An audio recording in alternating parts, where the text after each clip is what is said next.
자, 우리 수업 시작해 보도록 할게요. 이번 시간에는 대몽항쟁과 반원 자주화의 노력 두 번째 시간 되겠습니다. 일단 저번 시간에 배웠던 내용 잠깐 확인하고 넘어가 보도록 할게요. 자, 우리 고려의 지배층을 순서대로 한번 나열해 보도록 합시다. 오, 뭐야 이거? 자, 권문세족, 무인, 문벌귀족 아직 안 나온 게 나오긴 했는데 일단은 문벌귀족이 1번, 무인이 2번, 이번 시간에 배울 권문세족이 3번 되겠습니다. 그 다음 2번 원간섭기 원나라는 고려의 서경에 뭐를? 동령부, 화주의 쌍성 총관부, 제주도에 탐라 총관부를 설치하였고 3번 고려에 유행하였던 변발, 몽골어, 소주 등의 몽골 문화를 가리켜 고려양, 몽골풍 어떤 거? 몽골풍이라고 한다. 4번 원나라는 일본 원정에 고려를 동원하는데 이 과정에서 뭐를 설치했다? 힌트 동쪽을 정벌하는 기구다. 정동행성이라고 한다라고 했습니다. 자, 그러면은 이쯤에서 저번 시간에 배운 거 마무리하고 새로운 진도 나가보도록 할게요.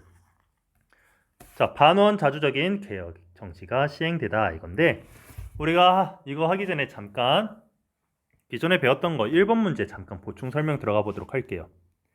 고려 전기의 지배층을 우리는 가문이 좋다, 학벌이 좋다 할 때 벌자를 써가지고 문벌귀족이라고 했고 이 문벌귀족의 시대는 언제 끝이 난다? 바로 무인정변 혹은 무신정변 요거를 계기로 문벌귀족의 대부분이 죽고 그 다음 고려의 지배층을 형성한 거 무신세력이라고 했습니다. 그런데 이 무신세력들은 언제?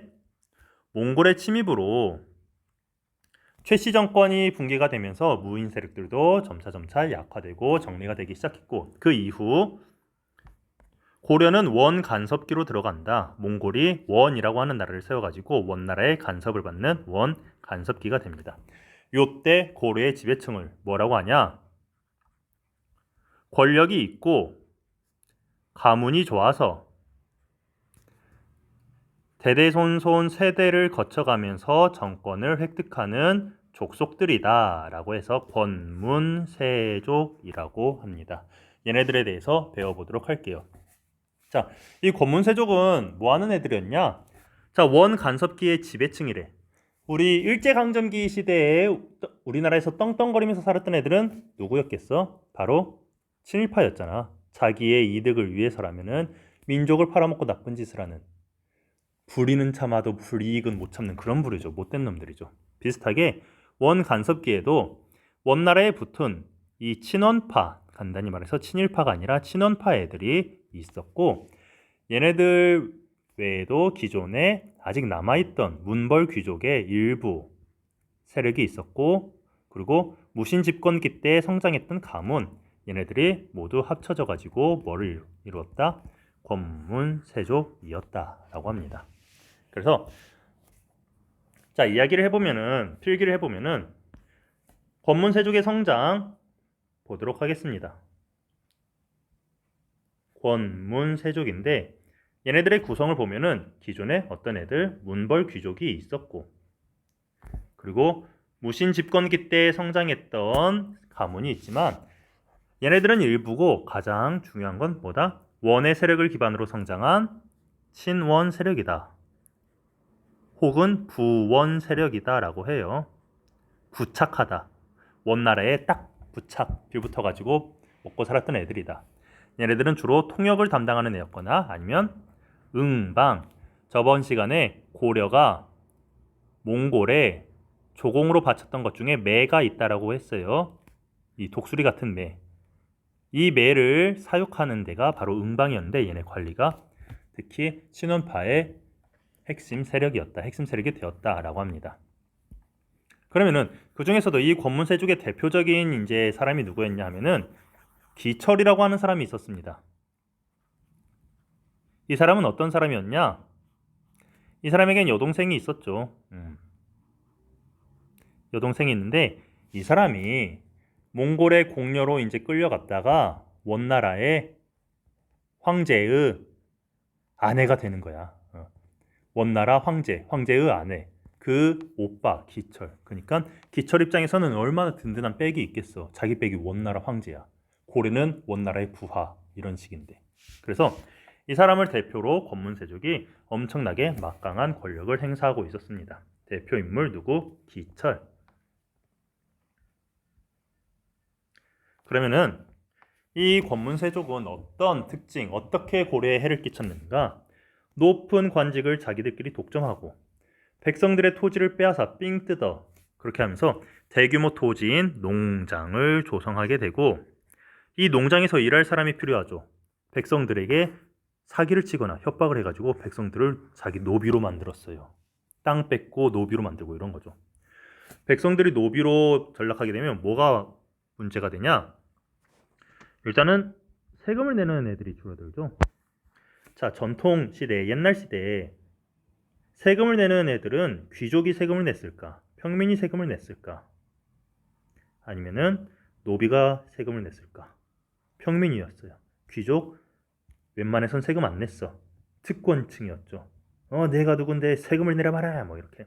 노비 인간 취급을 안 했어. 재산 취급이었어. 개나 돼지가 세금을 내지 않듯이 노비도 세금을 안 냈어.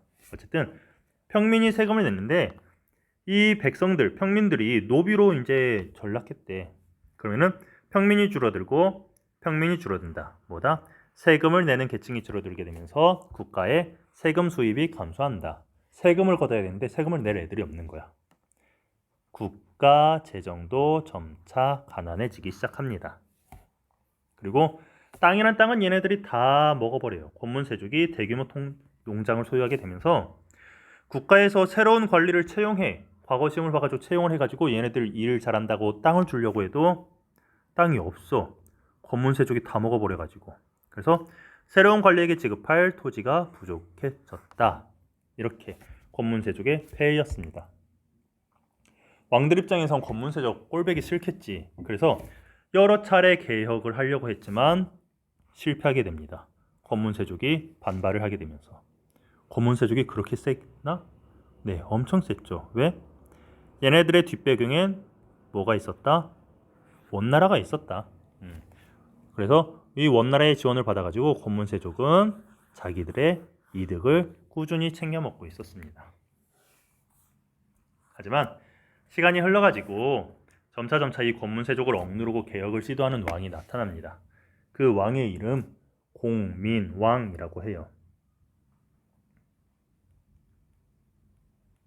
자, 잠깐 한번 보도록 할게요. 이쯤에서 한번 PPT 자료 보면은 예전에 이 기철의 여동생 원나라의 그 황제의 아내가 된 사람을 배경으로 드라마가 나왔는데 기황후라고 하는 드라마가 나왔어요.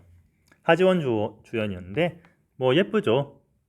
근데 실제로 기황후는 이런 모습은 아니었대요. 실제 기황후는 이런 모습이었대요. 선생님이 딱 이렇게 사진을 보여주면은 일단은 너무 괴리가 심하죠. 근데 어떤 학생들 같은 경우는 못생겼어요, 안 예뻐요, 막 이런 학생들이 있더라고. 햄이 수업과 관련 없는 내용이지만 잠깐 언급을 하면은 지금 시대에는 이런 모습이 예쁨의 기준이 되는 거고 옛날에는 이런 모습이 예쁨의 기준이 되었나 봐. 그러니까 뭐 예쁘다, 아름답다, 미의 기준은 절대적인 게 아니라 상대적인 거예요. 그때그때 바뀌어요. 지금 우리가 이런 사람 보고 예쁘다고 하지만 나중에 우리 후대 사람들이 이런 모습 보고 저게 예쁘다고요 막 이렇게 소리칠 수도 있는 거야. 그러니까 여러분들이 너무 주변에서 정해진 미의 기준에 막 얽매여 있지 말고 여러분들 뭐 이 사람은 이 사람대로 예쁘고 저 사람은 저 사람대로 예쁘다 이런 마음가짐을 가지고 있어요. 너무 막 주변 사람들의 시선이나 미의 기준에 여러분들 막 얽매여 살지 마. 알았지? 다 예뻐. 뭐 넘어가고 어쨌든 이 사람이 공민왕. 공민왕은 왕자였을 때 몽골 원나라로 가가지고 원나라에서 생활을 하다가 원나라 공주와 결혼을 합니다. 이 사람 노국공주라고 해요. 그래서 공민왕 입장에서는 원나라 생활이 뭐 익숙했겠죠. 나쁘진 않았겠지. 하지만 이 사람은 이제 고려로 돌아와서 왕을 하게 된 이후에도 자기가 어느 출신인지 그거를 잊지 않았어. 자기는 원나라 출신이 아니라 고려 사람이야. 그래서 나는 고려를 위한 개혁을 해야 돼. 고려를 위한 정치를 해야 돼. 이렇게 인식을 하게 된 거야. 그러면서 하나하나 개혁 정치를 해 나갑니다. 그러면은 여러분들 중에 선생님, 예전에 고려 국왕이 개혁을 하려고 했지만 권문세족의 반발로 실패했다고 들었습니다. 왜? 권문세족 뒤에는 원나라가 있기 때문에. 그럼 이 사람은 어떻게 개혁 정치를 할 수 있나요? 이렇게 물어보는데, 공민왕이 개혁 정치를 실시할 때 이때는 그 막강하던 원나라가 약화되어 있었어. 각지에서 반란이 일어나고 전염병이 일어나고 나라꼴이 말이 아니어가지고 원나라가 약해지고, 특히 이 원나라 몽골족들의 지배를 받던 중국 정통 민족인 한족이 반란을 일으키면서 나라꼴이 말이 아니었거든. 그 상황에서 공민왕 개혁 정책을 해 나갑니다. 안으로는 어떻게? 이 권문세족의 폐단을 뜯어 고치기 위해서 권문세족을 약화시키고 여러 가지 건전한 정상적인 국가를 만들기 위한 개혁을 해 나가고, 밖으로는 사사건건 간섭하는 원나라로부터 독립을 하는 거다. 근데 같은 얘기죠. 권문세족을 개혁하는 거는 원나라로부터 독립하는 거니까 결국 둘이 이어져 있는 거니까. 일단 보도록 할게요. 자, 반원, 원에 반대하는 정책은 뭐 했냐? 친원파를 제거합니다. 숙청은 이제 제거한다는 거예요. 목을 자르든 사약을 먹이든 유배를 보내든. 그래서 그 당시 고려에 큰 영향력을 행사하던 기철을 제거합니다. 그리고 우리 예전에 배웠던 것 중에 이쪽 지역에 이제 몽골 놈들이 관청을 하나 설치해가지고 땅을 뺏었다라고 했어요. 쌍성 총관부라고 하죠. 이거를 다시 되찾아옵니다. 쌍성 총관부를 탈환을 한다. 그래서 이쪽 땅을 뭐라고 하냐? 여기를 철령이라고 하는데 철령의 북쪽 지역이다. 철령 이북 지역을 회복합니다.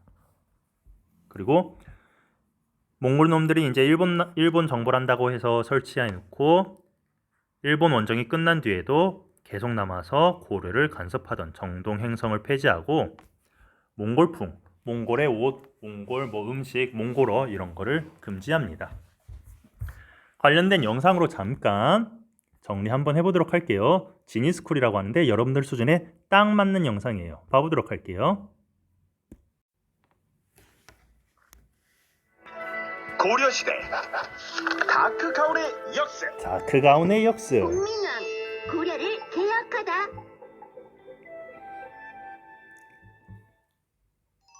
공민왕. 나 공민왕 원나라의 간섭에서 벗어나 위대한 고려의 모습을 되찾겠소. 지금은 원나라의 복장을 하고 있는데 이렇게 바꿉니다.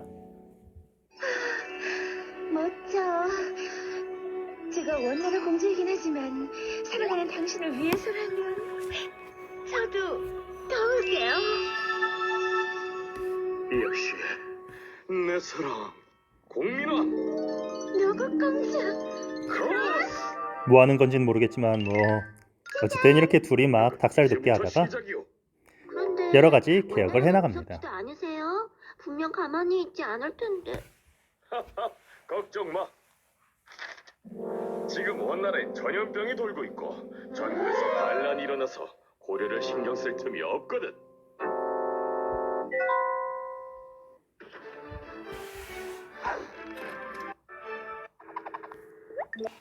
그래서 어떤 정책을 하냐? 사사건건 정치에 간섭하던 원나라 기관 정동 행성을 폐지한다. 정동 행성을 폐지합니다. 원나라가 관리하던 쌍성 총관부를 공격하여 고려의 옛 영토를 되찾도록 하라. 그래서 쌍성 총관부를 탈환하고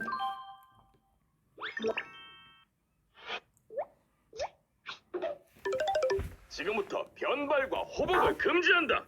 잘생겼죠. 모두 고려의 옷과 머리로 바꾸도록 하라. 더 잘생겨졌네. 몽골풍을 금지한다. 아니야, 아직 중요한 일이 남아있어. 원나라에게 잘 보여서 출세한 부원 세력. 이 중 기철은 자기 동생인 원나라의 황후 기황후를 믿고 백성들을 괴롭히며 재산을 모으고 있지. 기철 일당을 꼭 없애야 해. 그래서 기철 일당을 불러가지고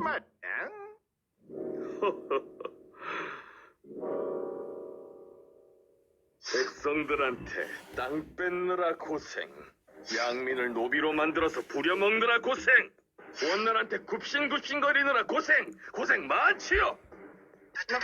뭐라고요? 그래서 내 상을 하나 내릴까 하오. 무슨 상을? 상은 이놈 목숨이다. 기철과 기철 일당을 모두 죽여라. 공민왕은 부원 세력의 실세인 기철 일당을 모두 죽이고 이들의 돈과 땅을 모두 빼앗아 고려가 힘을 되찾는 데 보태었다. 아름다운 결론이죠. 이렇게 기철을 제거하였다. 그 다음 개혁 정책으로는 일단 자기가 전면에 나서기보다는 행동대장을 한 명 이제 등용을 시킵니다. 누구였냐? 신돈이라고 하는 스님을 등용을 해가지고 이를 토대로 여러 가지 개혁 정책을 해 나가는데 어떤 개혁 정책이 있냐? 자, 신돈과 함께 머리를 맞댄 결과 개혁을 하려면은 권문세족을 약화시켜야 돼. 그러면은 이 권문세족의 힘은 어디서 나오느냐? 경제력에서 나오는 거죠. 엄청나게 넓은 토지와 그 토지에서 일하는 무수히 많은 노비들. 근데 얘네들이 이거를 어떻게 늘려나갔냐? 굉장히 불법적인 방법으로 늘려나갔어요.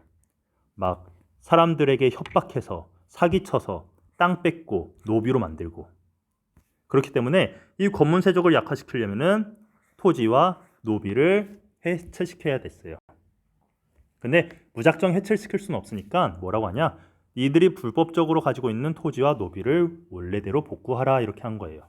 토지, 땅 전자, 전, 노비, 백성 민자, 민, 변별하다, 변. 그래서 올바르게 발을 정자를 써서 전민 변정 도감이라고 하는 관청을 하나 설치해서 얘네들 권문세족이 가지고 있는 불법적인 농장을 폐지하고 불법적인 노비를 해방시킵니다. 이를 통해 권문세족을 약화시켜 나가는 거죠. 한편 이렇게 권문세족을 약화시키면은 어쨌든 일할 사람이 필요하잖아. 국가에서. 그 사람들을 이제 새롭게 뽑는 거죠. 그래서 요 시기에 새롭게 진출한 사대부라고 하는 신진 사대부라고 하는 애들을 등용을 해가지고 국가 일을 시키기 시작합니다. 이 개혁은 성공했을까? 실패했을까? 결과적으로 실패하게 돼요. 왜? 국내적으로는 아직 권문세족이 그래도 영향력이 막강했기 때문에 권문세족의 반발이 있었고 국외적으로는 저쪽 북쪽에서 머리에 붉은 두건을 두른 홍건적이라고 하는 애들과 남쪽으로는 왜구가 계속 찔벅찔벅 쳐들어와가지고 나라꼴이 말이 아니었거든.